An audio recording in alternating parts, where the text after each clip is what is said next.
Hello friends. So in today's session, we will be talking about a very beautiful topic which is called as time value of money. And in this session, you will understand how to identify the present value, future value, and what is the meaning of net present value. Okay? So without wasting any time, let's straight away get on to it. Fine?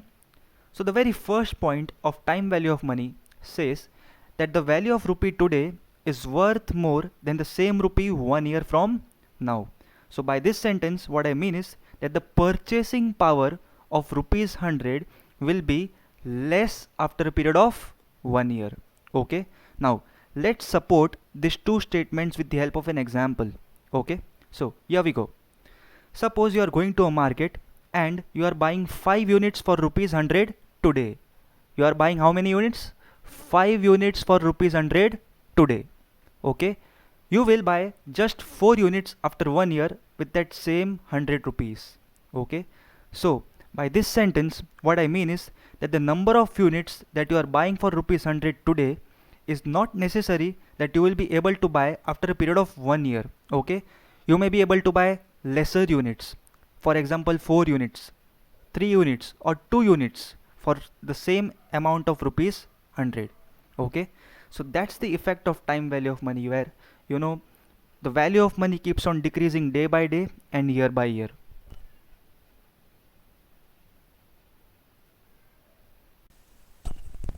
Now let's learn how to identify the present value and future value with the help of a simple example over here.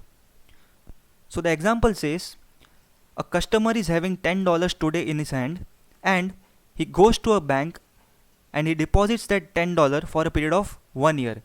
And after that period of 1 year, what he is earning is a total of $12. Fine.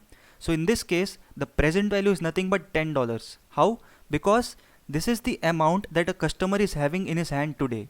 And this is the amount that he is depositing at today's date. Fine. So this is called as the present value. And in future, that is after a period of 1 year, he is earning $12. So this is called as the future value. Okay.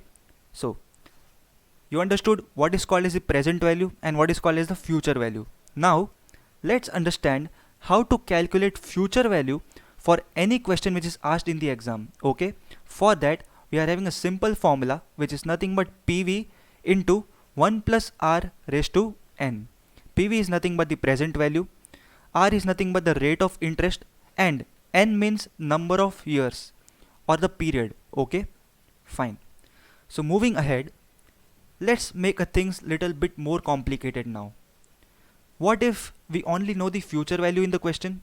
Okay. So what we will do is we will find the present value with the help of a following formula. And the formula says future value upon 1 plus R raised to N. Okay. So this is the formula for calculating the present value. Fine. There is one more formula for calculating this, and the formula is like this: future value into 1 plus R raised to minus N. Okay. But for the sake of simplicity of our video, we will just remember this formula: future value upon 1 plus R raised to N. Fine. So moving ahead. Now, what if we know different values at a different time in present as well as future?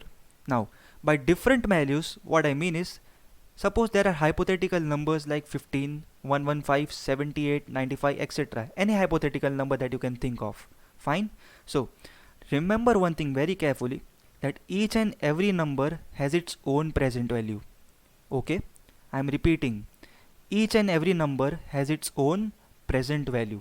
So if we combine all these numbers, what we get is a combined present value, and this combined present value is called as a net present value. Fine. So I hope you must have been clear with this concept. Okay. So for now, what we will do is, we understood how to calculate present value, how to calculate future value, and what is the meaning of net present value.